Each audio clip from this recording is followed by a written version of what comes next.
வணக்கம் மக்களே. நம்மள எதிர்பார்த்த மாதிரி பிக் பாஸ்க்கான முதல் ப்ரோமோ வந்திருக்கு. இந்த ப்ரோமோல பாத்தீங்கன்னா எஃப்ஜே தேவையில்லாத விஷயத்த பண்ணிட்டு இருக்காரு ப்ரோ. இப்போ எஃப்ஜேக்கு என்ன ப்ரோ பிரச்சனை? தேவையில்லாம எதுக்கு எங்க அக்காவை சொரிஞ்சிட்டு இருக்கா? இப்போ எங்க அக்கா இந்த வீட்டுக்குள்ள கேம் ஆடலன்னு உனக்கு தெரியுமா? எங்க அக்கா 3 நாளா அவ்வளவு உழைப்ப போட்டு இந்த வீட்டுக்குள்ள கேம் ஆடிட்டு இருக்காங்க ப்ரோ. இரவும் பகலும் பார்க்காம அவ்வளவு இடங்களை கட்டி பிடிச்சி சார் இப்போ அது அவ்வளவு இடங்கள்ல கண்ட மெனிக்கு கேம் ஆடுறதுக்காண்டி பிளான் போட்டு சுத்திட்டு இருக்காங்க. எங்க அக்காவை பார்த்து நீ ஒண்ணுமே பண்ணலன்னு சொல்றான்னா இவனுக்கு எவ்வளவு கொழுப்பு இருக்கும். ஆனா அந்த ப்ரோமோல பார்க்கும்போது எங்க அக்காவை அவன் எதுவுமே பேசலையே. அவன் காம மாமாவை தானே பேசுறான். எதுக்கு எங்க அக்கா உள்ள வந்து மாட்டினாங்க? என்ன கதனே புரியல. இருந்தாலும் இந்த ப்ரோமோ பத்தி நம்ம ரொம்ப விவரமா பேசி ஆகணும். ஏன்னா எஃப்ஜே அவர்கள் காம மாமா மேல பாரு மேல யாரு மேல குச்ச சாட்டு வச்சாலும் அந்த இடத்துல நம்ம வந்து நிக்கணும் ப்ரோ. அவங்களுக்கு ஒரு லாயரா நம்ம வந்து பேசி ஆகணும். அதனால நான் இந்த டாபிக்கை விடவே மாட்டேன். ஏன்னா இந்த 2 பேர் இருக்காங்களா, யாரும் காமு மாமா பாரு, இவங்க 2 பேரும் இந்த டாஸ்க்குக்காக அவ்வளவு உழைப்பு போட்டிருக்காங்க ப்ரோ. அவ்வளவு வேர்வை செந்தி அவ்வளவு உழைப்புகளை போட்டிருக்காங்க. அவங்கள பத்தி இவன் தேவையில்லாம நீங்க தூங்கிட்டு இருந்தீங்க, என்னத்தை கிழிச்சிங்கன்னு சொல்லி கேட்கிறான். நம்ம விடவே கூடாது. என்னென்ன விஷயம் அப்படிங்கறத நம்ம மொத்தமா பார்க்கிறோம். இந்த ப்ரோமோ கவனிக்கும் போது எனக்கு என்ன விஷயம் தெரியுதுன்னா, நேத்து பிக் பாஸ் ஒரு விஷயம் சொல்லியிருந்தார்.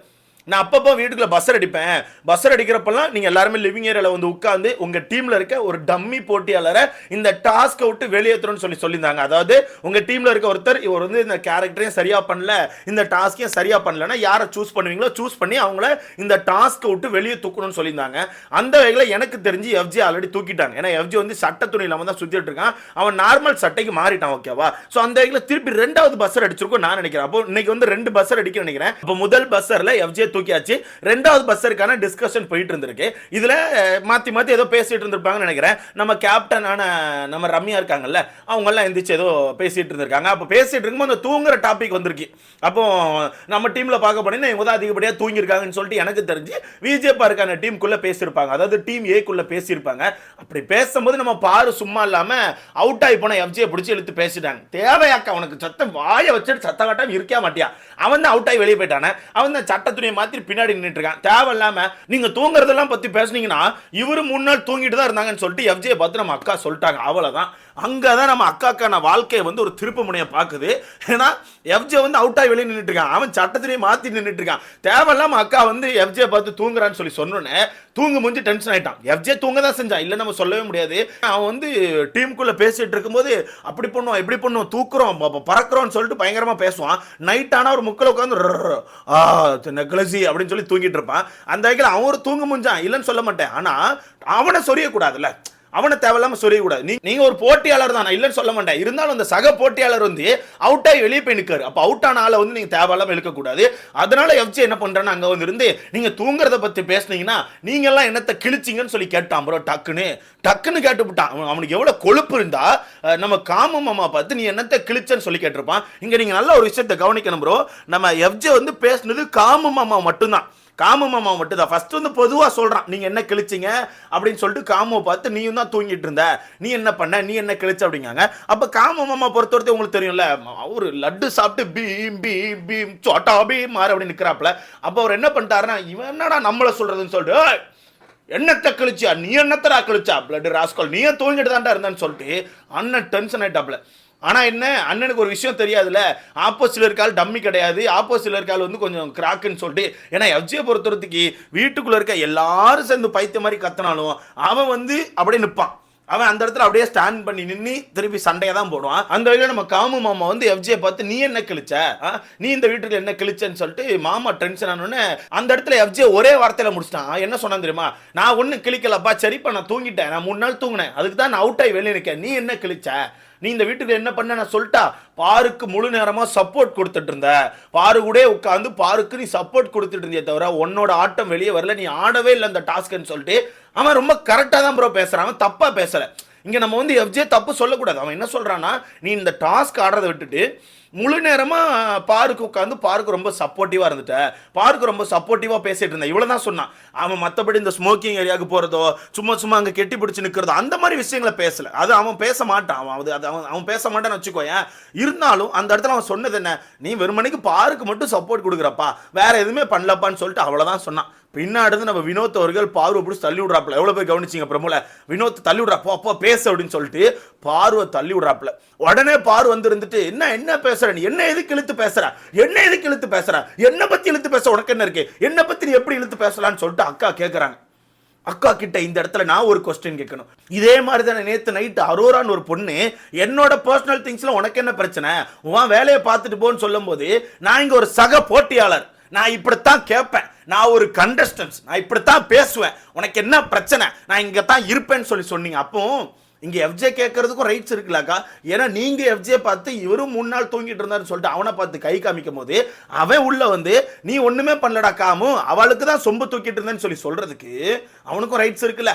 கரெக்ட் தானே கைஸ்? அதாவது இவங்க அரோராவை பார்த்து என்ன வேணா பேசுவாங்களாம். அப்போ அரோரா கேட்டா சக போட்டியாளர்னு சொல்லுவாங்களா. ஆனா இவங்கள பத்தி யாரா ஏதாவது சொல்லிட்டா அது எப்படி நீ பேசுறது, உனக்கு ஏன் அந்த ரைட்ஸை கொடுத்தான்? அக்கா புத்தியே தான் ப்ரோ. அக்கா அடுத்தவங்களை பத்தி எவ்வளவு கேவலமா வேணா பேசுவாங்க, ஆனா அவங்கள பத்தி யாரா பேச போயிட்டா இது என்னோட பர்சனல் விஷயம், இது என்னோட பர்சனல் திங்ஸ், இதெல்லாம் பேச உங்களுக்கு ரைட்ஸ் கிடையாதுன்னு சொல்லிட்டு அக்கா அந்த இடத்துல ஒரு கதருவாங்க.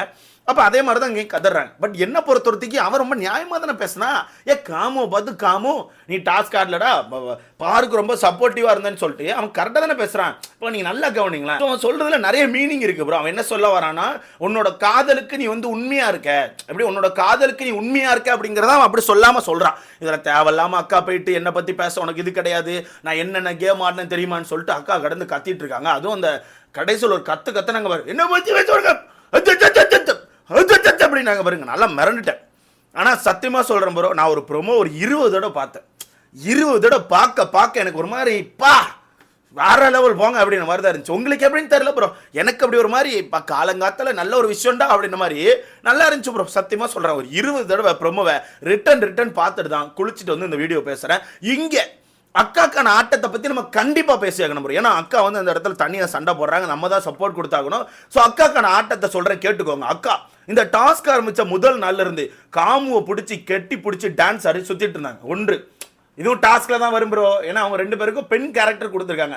ஒரு பெண்ணும் ஜாலியாக டான்ஸ் ஆடுவதில் தப்பில்லை, ஓகேவா? அதே மாதிரி நைட்டு, அதாவது முதல் நாள் நைட்டு இவங்கெல்லாம் நெக்லஸை காப்பாற்ற அங்கேயுமா தூங்காம இருக்கும் போது அக்கா மட்டும் காமுவை காப்பாற்ற தூங்காம உட்காந்துருந்து காமுக்கு மசாஜ் கொடுத்துட்டு இருந்தாங்க. கண்டிப்பா பார்த்துருப்பீங்க. முதுகு மசாஜ், கை மசாஜ், கால் மசாஜ், தலை மசாஜ், நெஞ்சு மசாஜ், எல்லா வகையான மசாஜும் கொடுத்தாங்க. நீங்க கண்டிப்பா பார்த்துருப்பீங்க. அது வந்து ஒரு வகை காதல். நீங்க என்னங்க டாஸ்க் இப்போ டாஸ்க் ஆடி என்ன கிளிய போகுது? காமுக்கு மசாஜ் கொடுக்கறது தானேங்க பெருமையே இருக்கு. எதுக்கு டாஸ்க் ஆடணும்? நீங்க எல்லாம் தூங்காம உட்காந்துருந்து தேவையில்லாம இந்த நெக்லஸை காப்பாத்திட்டு இருக்கீங்க. எங்க அக்கா பாருங்க அந்த டாஸ்கை பயன்படுத்தி அழகா அங்க ஒரு போட்டோ ஷூட் எடுத்துட்டு இருந்தாங்க. பார்த்துருப்பீங்க. இப்படி போஸ்ட் கொடு, இப்படி போஸ்ட் கொடு, இப்படி போஸ்ட் கொடு, இப்படி போஸ்ட் கொடுன்னு சொல்லிட்டு அழகா அப்படியே கலரா படுத்து போஸ்ட் கொடுத்துட்டு இருந்தாங்க. ஸோ நல்லா இருந்துச்சு. முதல் நாள் நைட் அதை பண்ணாங்க. ஸோ நேற்றுக்கான எபிசோட பொறுத்தவரை நீங்களே பார்த்துருப்பீங்க. ஃபுல்லாக கெட்டிப்பிடி வைத்தியம் தான், ஓகேவா? ஏன்னா வீட்டுக்குள்ள ஒரு டாஸ்க் வச்சாங்க, நக்கு மோந்து பாருன்னு சொல்லிட்டு. அந்த டாஸ்க் முக்கியமா கெட்டி பிடிக்கிற முக்கியமானு கேட்டீங்கன்னா கெட்டி பிடிக்கிறதா முக்கியம். ஸோ அந்த வகையிலையுமே இங்க நெக்லஸ் எடுக்க ஒரு குரூப் ஓடும்போது கூட அக்கா வந்து காமுவை கெட்டி பிடிச்சி, அப்புறம் காமு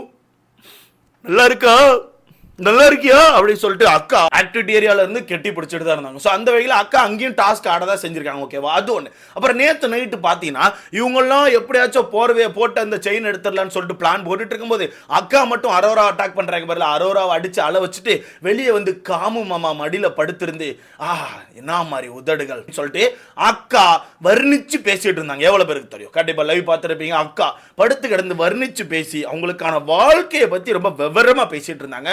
அங்கேயும் அக்கா டாஸ்க் பண்ணியிருக்காங்க. உங்களுக்கு என்னங்க பிரச்சனை? டாஸ்க் பண்ணணும், அவ்வளவுதானே. பண்ணதானே செஞ்சாங்க. அந்த கேரக்டர் விட்டு வெளியே வந்தாங்களா? இல்ல, பாரு காமு அந்த கேரக்டர்ல தானே இருந்தாங்க. அழகா பேசிட்டு இருந்தாங்களே நேற்று நைட்டு. ஸோ அவ்வளோ விஷயங்கள் பண்ணியிருக்கும் போது இந்த இடத்துல தேவையில்லாம எஃப்ஜே வந்து பாரு மேல ஒரு குற்றச்சாட்டு வைக்கிறான். இது ரொம்ப தப்பு. ஸோ இதுக்கு வந்து சாட்டர்டே சண்டே கண்டிப்பாக ரோஸ்ட் கொடுத்தே ஆகணும். ஏன்னா அவங்க பெஸ்ட்டு கொடுத்து பண்ணுறாங்க ப்ரோ. அவ்வளோதான் கேப் கிடைக்குது. ஏன்னா மைக்கை பொத்தனா பிக் பாஸ் கண்டுபிடிச்சிடுறாங்க. ஸ்மோக்கிங் ஏரியாவுக்கு ரொம்ப போயிட்டே இருக்க முடியாது, ஆட்கள் பார்த்துட்டு இருப்பாங்க. அப்போ அவங்க பெஸ்ட்டு கொடுத்து பண்ணிட்டு இருக்காங்க, ஓகேவா? அப்படி இருக்கும்போது தேவையில்லாமல் இவன் பார்த்து நீங்கள் என்னத்தை கிழிச்சிங்க அப்படிலாம் சொல்கிறது தப்பு. இது ரொம்ப பெரிய தப்பா நான் பார்க்குறேன். இது சாட்டர்டே சண்டேல அட்ரஸ் பண்ணப்படணும். ஏன்னா அவங்களுக்கான உழைப்பு வேற. அந்த உழைப்பெல்லாம் இவனால போடவே முடியாது, ஓகேவா? அவன் போடுறான், அது வேற கதையில போட்டுட்டு இருக்கான். இருந்தாலும் அவங்களுக்கான உழைப்புங்கிறது வேற. அந்த உழைப்பை இவன் தேவையில்லாமல் கொச்சப்படுத்துறது எனக்கு ரொம்ப கஷ்டமா இருக்கு. ஸோ இதை சாட்டர்டே சண்டேல அட்ரஸ் பண்ணணும் நான் நினைக்கிறேன். இதை பத்தி உங்களுக்கான கருத்து நான் சொல்லிட்டு மறக்காம கமெண்ட்ல போடுங்க. அக்கா கத்துறத இன்னொரு 10 தடவை பார்க்கலான்னு இருக்கேன். நான் போய் ஒரு 10 தடவை பார்த்துட்டு அடுத்த வீடியோக்கு வரேன். சரியா? பாய் மக்களே.